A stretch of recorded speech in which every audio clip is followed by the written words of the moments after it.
Jackie and I are on a mission to stop piracy. If this were a movie, we could take on the bad guys ourselves. But this is the real world.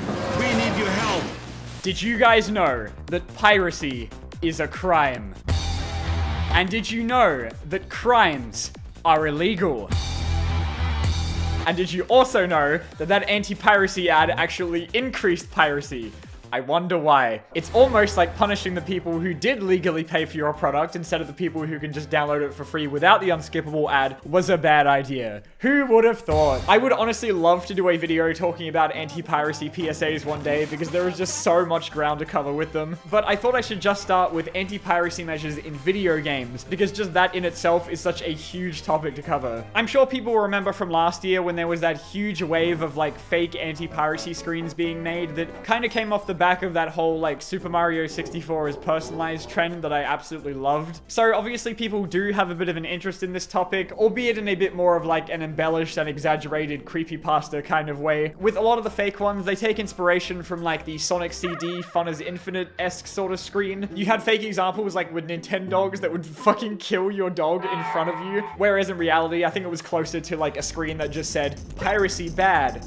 Bottom text. In fact, a lot of the time, anti-piracy measures like DRM can actually negatively affect people who legitimately bought the game instead of the people who pirated it. I remember like with Resident Evil 8, when that first came out, it had horrible frame rate issues, whereas the cracked version of the game apparently ran completely fine. But sometimes it can let devs do some pretty hilarious and fucked up things to people who did pirate the games, which is what I wanted to mainly focus on in this video. Not that it's not really easy to get around all of this stuff, if we're being honest. Every single example you're about to hear in this video, people found a very quick workaround for. So by no means am I trying to say that any of these were necessarily effective, but at least some of them are definitely pretty funny. Also, I just wanted to let you know, if you are super into this anti-piracy stuff and you've seen like a bunch of videos on the topic before, most of what you're going to hear in this video, you've probably already heard like a million times before. I doubt there's going to be any new information that other videos haven't already covered on this topic. Like for example, one of the most infamous games when it comes to anti-piracy, Grand Theft Auto 4, which uses DRM to basically turn the entire game into a fight scene from the Jason Bourne movies. Other certain things in the game get fucked up as well, like for example, cars always auto-accelerate and you can't brake, which essentially turns the whole thing into a drunk driving simulator. I get really bad motion sickness, so I genuinely cannot watch this footage for longer than like 5 seconds without wanting to vomit. So editing this was a fucking nightmare. You're welcome. Developers of the indie title Game Dev Tycoon actually released their own cracked version of the game that eventually, when played, would inevitably fail because in a title where you run a game-making business, it would eventually fail because people in the game would keep pirating your games. You can still find lots of forum posts where people keep complaining their businesses are failing because of piracy.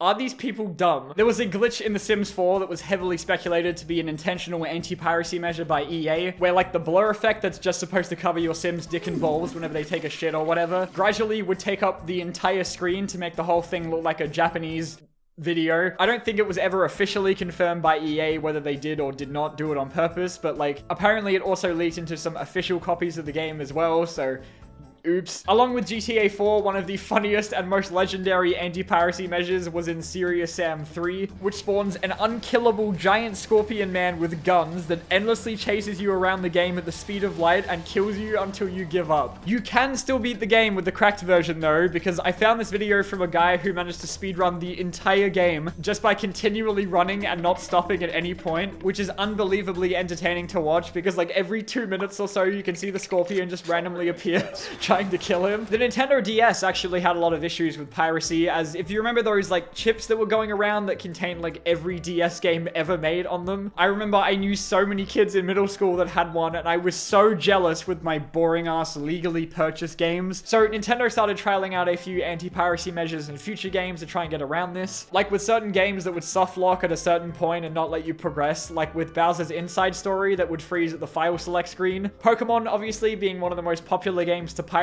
In games like Heart Gold and Soul Silver, they tried like where unofficial copies would freeze during battles, or with Pokemon Black and White where the game would just straight up remove XP gain completely. And while no, the Mario Party DS Jail one is fake, I can do you one better, because there was a Japanese Ace Attorney game where if it detected you were playing on an unofficial cartridge, would replace all of the dialogue in the game with a fictional in-game language that made the entire game unreadable. It was a Japanese exclusive game though, so not like that changed much for most people anyway. A few devs went the route of intentionally disabling important features to just annoy the shit out of people. One example is Batman Arkham Asylum that would disable the glide and grapple abilities. Mirror's Edge automatically slows down the player at certain points in the game, so you can't jump across buildings. So it's pretty unlikely you're going to have a good time without the sole mechanic of the entire game. The best one though is in Red Alert 2, which would just immediately blow up everything you had within like 30 seconds of starting a game.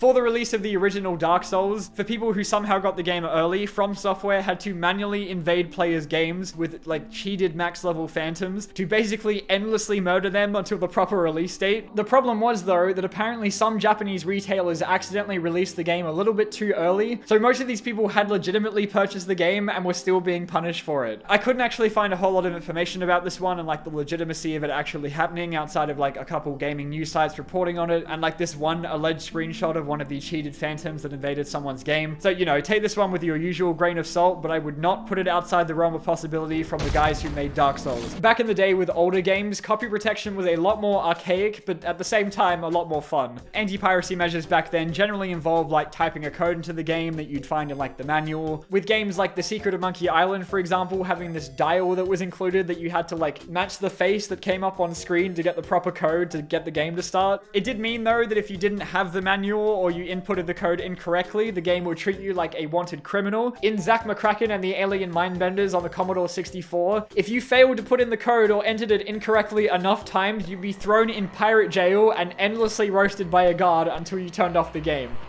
Meanwhile, in the DOS game Gold Rush, if you did the exact same thing, the game would just fucking hang you. Jesus Christ.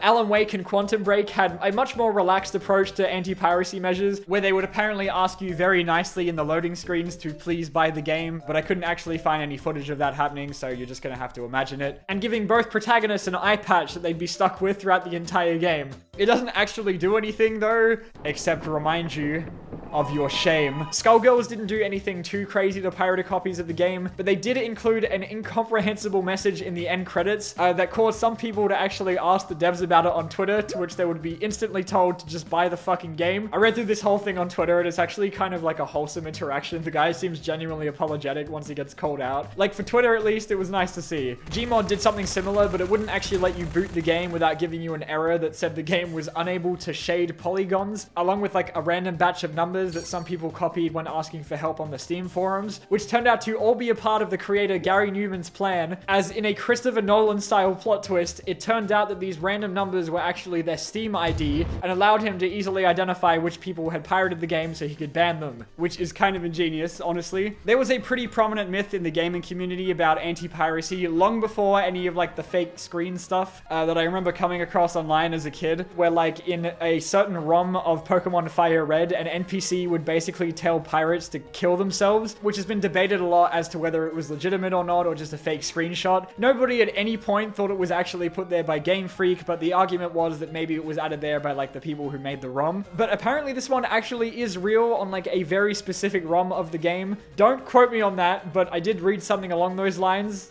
Source, trust me bro. The hentai visual novel game Cross Days, part of the iconic School Days series, which is like a super old meme in the anime community for being like one of the worst anime of all time for those who don't know. Illegally downloaded copies of the game actually contained a Trojan virus that disguised itself as the launcher for the game, that when opened would prompt you to fill in a survey with all of your personal details like your email and passwords, and then it would take a screenshot of your desktop as well as all of the personal information you gave onto a website they set up to basically dox you online. And I can imagine if you're the kind of person who would play a game like Cross Days, I can imagine there's probably some other stuff on your desktop that you don't want being publicly available. Yeah, I'm wearing an anime t-shirt, I would know from personal experience. Allegedly, this one affected over 5,000 people, and there was a way to get it taken down from the site, but you would have to like publicly admit that you stole the game and apologize. I'm not sure exactly how you would go about doing that, but I saw a couple articles that said that was the case. Alan Wake be like, I will give you funny eye patch. Cross Days, I will fucking leak your home address on the internet. The indie game Just Shapes and Beats has one of the best ones, because at the very end of the game it'll freeze and then hit you with a parody of everybody's favorite anti-piracy ad. Downloading pirated games is stealing! Stealing is against the law. And it follows that up with a very sweet message from the developer asking people to support the game in other ways, like through donations or sharing the game online. So I just wanted to say, if you cannot support the game devs with money, you can support them with words. And then it takes a screenshot of your desktop and doxes you online. You're the best. Bye. And finally, I wanted to end with the two most brutal ones that I could find. Earthbound and Spyro Year of the Dragon implement probably one of the most spiteful anti-piracy measures I have ever seen in my life. Earthbound makes every enemy in the game much stronger than normal if you pirate it. And if you somehow make it to the end of the game despite this, before the Geiger's fight, the game will freeze, reset your progress, and erase all of your save data. Spyro 3 does something pretty similar, but with like a John Wick level of vengeance against you. On pirated copies, the game lets you through a decent portion of it normally, until about half an hour in when you get this very ominous message. I'm sorry, Spyro, but you seem to be playing a hacked version of this game. This may be an illegal copy. Since this copy has been modified... I don't care! And from there, it only gets worse in terms of like random things happening to the player in what is effectively like a real-life creepypasta. Stuff like items you picked up won't be recorded. Gradually, you'll be able to take less damage as the game goes on. The ability to pause the game gets removed entirely, and you'll be sent to the wrong place almost every time during fast travel. Apparently, the UK version also randomly changes the language whenever it feels like it. But of course, just like Earthbound, its final trick is just before the final boss where the game will freeze and send you all the way back to the beginning while completely deleting your save file. I saw a lot of YouTube comments on videos talking about this where people were basically saying that finally explained for them why they were never able to beat Spyro 3 as a kid, and that they always hated the game because it didn't work properly, which is super funny. Anyway, that's about as much as I wanted to get through. I think this is going to be the last video for 2022, so I just wanted to say a huge thank you for supporting and watching me this year. I already have a ton of ideas for what I'm going to make next year, but I just never have enough time. I also really want to give streaming more of a try next year and do it a little bit more often than like once a year. So if that's something that interests you, be sure to look forward to that. So again, thank you all very much for watching, and I will see you all in 2023.